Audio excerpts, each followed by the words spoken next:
Hello বন্ধুরা, আমরা বেরিয়ে গেছি অজানা জায়গার উদ্দেশ্যে। তো আকাশের অবস্থা দেখো, এর সাথে সুমন আছে।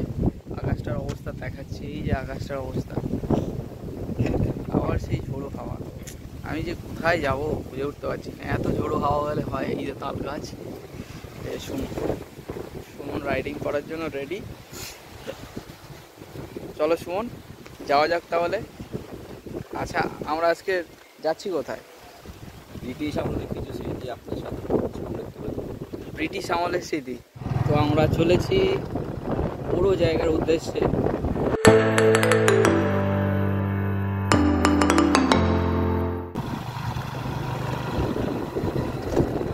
করে আকাশটা সেই আকাশটা মেঘলা হয়ে আছে। সত্যি মানে গ্রাম্য পরিবেশটা এতটা ভালো লাগে কি বলবো আপনাদের। আমরা অনেকটা পথ চলে এসেছি। ও, ধান ক্ষেতের মধ্যে থেকে আকাশটা সেই লাগছে ভাই।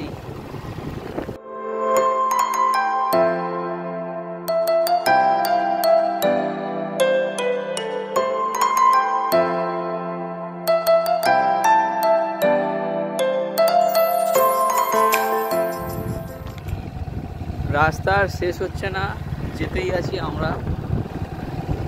বেলেখালির ওপর থেকে সোজা চলেছি ডাবুর উদ্দেশ্যে। ডাবু বলে একটা জায়গা আছে, ওখানে আমরা যাচ্ছি। দেখুন ভেন্ডি আর হচ্ছে না।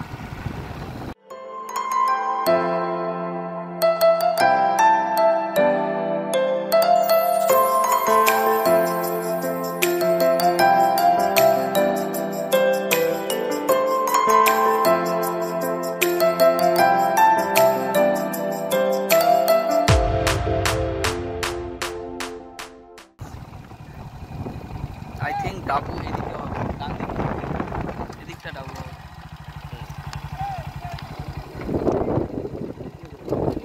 ডাবু এদিকটাই হবে।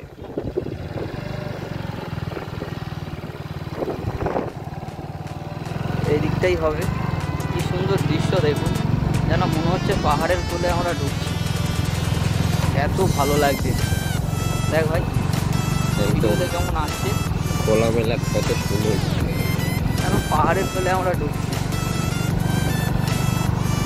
প্রকৃতির উপরে কেউ হতে পারে না, কোনো মানে প্রকৃতির সৌন্দর্যের উপরে কোনো সৌন্দর্য নেই। সুপ্রিয় দর্শক, এখানে গাছ বিতরণ করা হচ্ছে, যে যার মতো গাছ নিচ্ছে।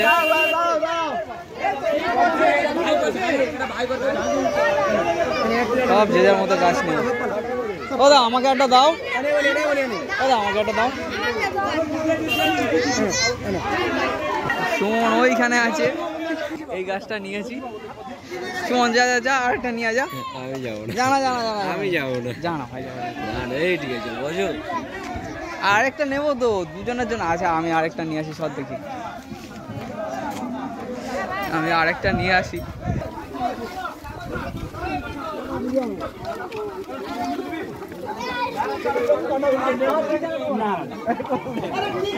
এই যে দুটো লেবু চারা, আমার জন্য একটা, সুমনের জন্য একটা নিয়েছি। এখনো দেখুন কত লোকের ভিড়। এই যে গাড়িতে করে আসছে চারা। আর গ্রামে এখানে সবার মতো তারা, এই বাচ্চা কাচ্চা বুড়ো, ওই দেখুন বাচ্চারা কীভাবে নিয়ে যাচ্ছে, ওই দেখুন। যাই হোক, মানুষ এই বর্ষাকালেই গাছ লাগানো একান্ত প্রয়োজন, তবেই গাছগুলো বাঁচবে। অন্য সময় জল দেওয়ার ঠিকঠাক হবে না বলে গাছগুলো মারা যায়। তো চলো, যাওয়ার পথে একটা ভালো কাজ হলো, আমরা দুটো লেবু চারা পেলাম। ভাই, চারাটা পেয়ে খুশি তো? হ্যাঁ, অনেক খুশি।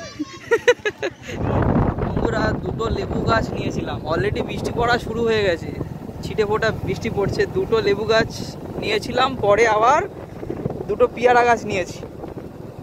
গাছগুলো হাওয়াতে এখন উঠছে। তো এই গাছগুলো বাড়িতে গিয়ে বসিয়ে দেবো সাথে সাথে। বৃষ্টি অলরেডি পড়া শুরু হয়ে গেছে, আর আমরা পৌঁছাতে চলেছি, এই সামনেই রয়েছে। আমরা সেই জায়গাতে চলে আসলাম। এইটা সুমন বলছিল এটা নাকি ঐতিহাসিক একটা জায়গা।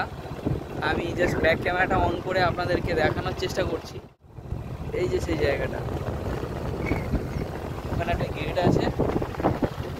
আর এই যে সেই জায়গাটা, এটা এখানে তিন জায়গায় গিয়েছে নাকি, এটা 3টে খালের, না না নদী ছিল আগে, নদী ছিল, আচ্ছা এটা নদী আগে ছিল। মানে এটা একটা নদীর রাস্তা। আচ্ছা আচ্ছা আচ্ছা, এটা আগে নদী ছিল, এখনো আছে। আগে থেকে ছোট। এখানে অনেকেই কলকাতা শহর থেকে অনেকেই আসে পিকনিক করতে, তো খুব ভালো জায়গা এটা।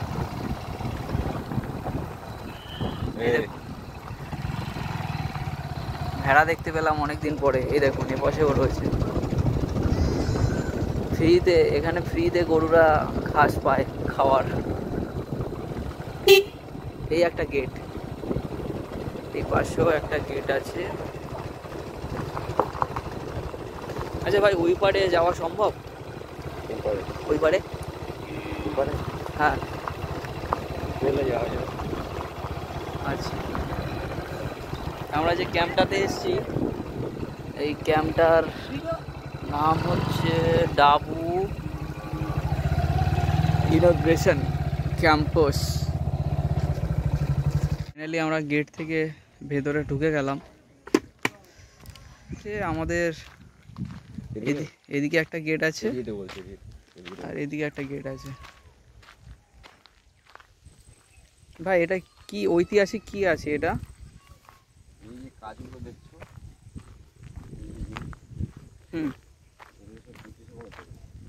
এগুলো ব্রিটিশ আমলে। ভিতরে একটা আছে। ভিতরে কি আছে? কিছু একটা আছে। কত ভিতরে? এখান থেকে যেতে হবে, আমার ঠিক অনেক আগে। ক্যানিং নদী যেটা বলে, হ্যাঁ হ্যাঁ, কানেক্টেড আছে। আচ্ছা, তো এইটা হচ্ছে ক্যানিং নদীর সাথে কানেক্টেড। এখান থেকে ক্যানিং নদীতে যাওয়া যাবে। তো এখানেও ইলেকট্রিসিটি লাইন আগে ছিল, এখন নেই। ইলেকট্রিসিটি লাইনও ছিল এখানে আগে। এটা কত বড় এরিয়া জুড়ে আছে ভাই? অনেকটা।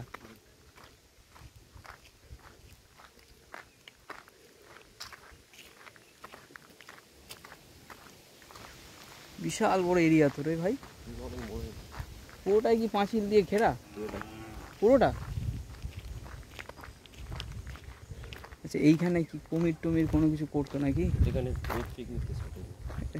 আচ্ছা আচ্ছা, এখানে যারা বাইরে থেকে আসে 25শে ডিসেম্বর, হ্যাঁ 1 জানুয়ারি যারা হ্যাঁ, কলকাতা থেকে বাইরের দিক থেকে আসে, তারা এইসব জায়গায় পিকনিক এই সাইডে আছে। আচ্ছা, এগুলো যে পিকনিক স্পট, এগুলো পরে ক্লিন করে দেয় আর কি, কেটে কুটে। এই যে জল এতটা দেখা যাচ্ছে, হ্যাঁ মানে বর্ষার সময় এতটা জল উঠে আছে, ঠিক আছে? আচ্ছা, এতটা জল একসাথে থাকে না, এরকম কম থাকে।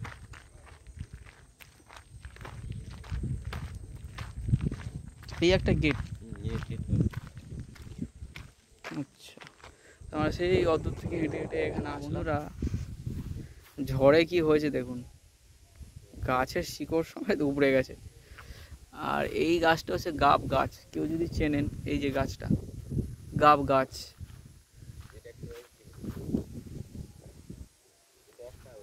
তো এটা সঠিকভাবে রক্ষণাবেক্ষণ হয় না, বুঝলেন তো? যদি সঠিকভাবে রক্ষণাবেক্ষণ হতো তাহলে মোটামুটি এগুলো ঠিকঠাক থাকতো। ঠিক রক্ষণাবেক্ষণ হয় না, সব ভাঙাচোরা অবস্থায় রয়েছে। এদিকের গুলো সব ব্লকগুলো ভেঙে ভেঙে গেছে। এখানে কিন্তু মাছ পাওয়া যাওয়ার সম্ভাবনা বেশি। সব ভাঙাচোরা, বড় বড় ফাটল সব, যেতেও ভয় লাগছে। কিন্তু এখানে মাছ ধরলে কিন্তু প্রচুর মাছ পাওয়া যাবে।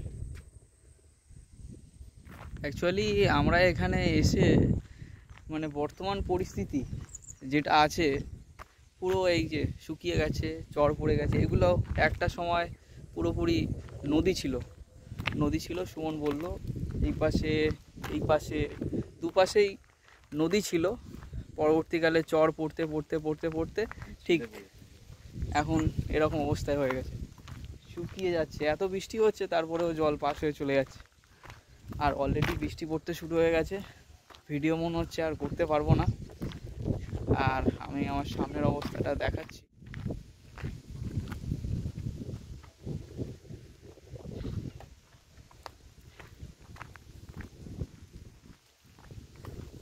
ওখানে কয়েকজন মেশিন চালিয়ে জল সেচন করে মাছ ধরার চেষ্টা করছিল। মাছ ধরা হয়ে গেছে, চলে যাচ্ছে। আমরা 2-3 কিলোমিটার আসার পরে আবারও সেম আরেকটা এরকম গেট পেলাম, এই পাশেও সেই গেট, আবার একটা গেট পেয়ে গেলাম। সুমন, এই গেটটা কি অ্যাকচুয়ালি ভাই? এটা জলপাশহর গেট, এখানে একটা আছে। এরকম কতগুলো আছে? অলরেডি তো 3টে পার করে আসলাম। অলরেডি আমার জানাশোনা এখনো মানে আমি কমপ্লিট করতে পারিনি, এখনো কতগুলো আছে। ও আচ্ছা আচ্ছা আচ্ছা, তা দেখা যাক একটু এক্সপ্লোর করা যাক। আমার একটা বোট আছে, যদি ধারে থাকতো তাহলে আমি যেতাম অবশ্যই, কিন্তু বোটটা ধারে নেই। হাঁটতে আছে প্রায় 3 কিলোমিটার মতো হেঁটেই নিলাম ভিতর থেকে। আর কতটা হাঁটতে হবে কে জানে, রাস্তা আর শেষ হচ্ছে না। আবার আস্তে আস্তে আবারও এরকম একটা জায়গা পড়লো, জানি না মাছ চাষ হয় কি না। এখানে তো পালা দেওয়া আছে অলরেডি, মাছ আছে আই থিঙ্ক, পালা টালা দেওয়া আছে, মাছ আছে। অনেকটা হেঁটে হেঁটে আসলাম, অনেকটা সোজা হেঁটে আসলে এখানে আবারও একটা গেটের মতন দেখতে পাওয়া যাচ্ছে। আবার একটা এরকম গেট বলবো না, আবার একটা এরকম, মানে এই যে জায়গাটা আছে না, এই জায়গাটা চারিপাশে জল দিয়ে ব্যারিকেড করা, চারিপাশে জল দিয়ে ব্যারিকেড করা, মধ্যখানে জায়গা, চারিপাশে জল দিয়ে একদম পাঁচিলের মতন ব্যারিকেড করা আছে। একটা সেফটি জায়গা বলা যেতে পারে।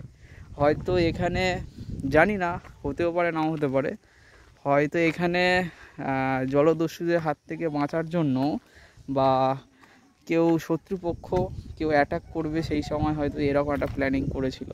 এরকম একটা জায়গা জলের মধ্যখানে থাকার একটা জায়গা।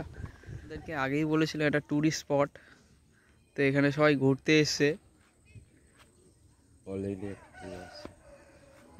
এই ছোট ছোট বাচ্চারা সবাই ঘুরতে এসছে এখানে। ওই সামনে বোট আছে, বোটে করে সবাই এসছে। আমাদের ঘোরাঘুরি প্রায় কমপ্লিটের পথে, হাঁটতে হাঁটতে পুরো হাঁপিয়ে গেছি জানেন তো। এতটা রাস্তা বাইক নিয়ে সবসময় চলি তো, খুবই অসুবিধা হচ্ছিল। তাও প্রকৃতির মাঝে হারিয়ে গিয়েছিলাম, তাই কষ্টটাকে কষ্ট বলে মনে হয়নি। শুধু হাঁটতেই আছি আর হাঁটতেই আছি। সুমন আমার আগে আছে, সুমন এই সেই জায়গা, এখান থেকে এতটা হেঁটে হেঁটে আসলাম। আশা করি আপনাদের ভিডিওটা ভালো লাগলো। ডাবু ক্যাম্পের ইতিহাস আমার জানা নেই, যদি কাউকে সামনে পাই তো জেনে আপনাদেরকে বলে দেব। একজনকে জিজ্ঞেস করলাম, সে বলতে চাইলো না, ভয় পাচ্ছিল ভিডিও অন করা থেকে। যাই হোক, আপনারা লাইভে দেখতে পেলেন। তো ভিডিওটা যদি ভালো লাগে বেশি বেশি করে লাইক করেন, কমেন্ট করেন এবং শেয়ার করেন, আমি যেন আপনাদের জন্য আরও এরকম নতুন নতুন ভিডিও আনতে পারি। আমাকে সাপোর্ট দেবেন, এইভাবে আপনারা ভালোবাসা দিয়ে যাবেন। এখন জল বেরোচ্ছে তো, জলের টান দেখেছেন, জলের টান দেখেন, ঠিক এই জায়গা থেকে জল এসে এখান থেকে বেরিয়ে যাচ্ছে। আবার যখন জলের চাপ বাড়ে এখান থেকে জল গিয়ে ওখানে যায়। খুব সুন্দর পরিবেশ, পিকনিক করার সেই বেস্ট জায়গা এটা। আর ওই পাশে তো আমাদের ঢুকতেই দিল না, ওইখানে একটা গেট আছে, ওখানে আই থিঙ্ক কোনো বাংলো বাড়ি ফাড়ি আছে, ওখানে ঢুকতে দেয়নি। তো ওইখানে যদি কোনো দিন ঢোকার সুযোগ হয়, ওইখানে একটা ভিডিও নিয়ে আসবো আপনাদের জন্য। বেরোনোর সময় এনাদের কিছু স্টাফেদের সাথে দেখা হলো আমার। তো এনারা এই জায়গার সম্বন্ধে বললো, এটা অ্যাকচুয়ালি একটা বিভাগ, এটা জলসেচ আছে না, একটা জল সেচন পদ্ধতি, জল নিকাশের ব্যবস্থা সমস্ত কিছু করে। তো এই সেই জায়গা যেটা ব্রিটিশ আমলে মানে 100 বছরের পুরনো, ওই যে পাশের যেটা বলছিলাম বন্ধ হয়ে গেছে, পলি পড়ে গেছে, ওটা অ্যাকচুয়ালি ব্রিটিশ আমলে ওটা তৈরি হয়েছিল। আর মোটামুটি 100 বছরের পুরনো এটা। তো এটাই মোটামুটি বললো, আর বললো মোটামুটি এটা বন্ধই থাকে, আর কোনো কিছু বললো না। তবে বললো যে অনেকে পিকনিক করতে আসে, পারমিশন নিয়ে আসে পিকনিকের জন্য, আপনারাও চাইলে পারমিশন নিয়ে করতে পারবেন পিকনিক, ফ্যামিলি নিয়ে আসতে পারবেন, ঘুরতে পারবেন। তো বন্ধুরা আজ এই পর্যন্ত থাকলো, আপনারা ভালো থাকুন, সুস্থ থাকুন, এইভাবে ভালোবাসা দেখান। তো দেখা হচ্ছে পরের ভিডিওতে। Can anybody out there hear me?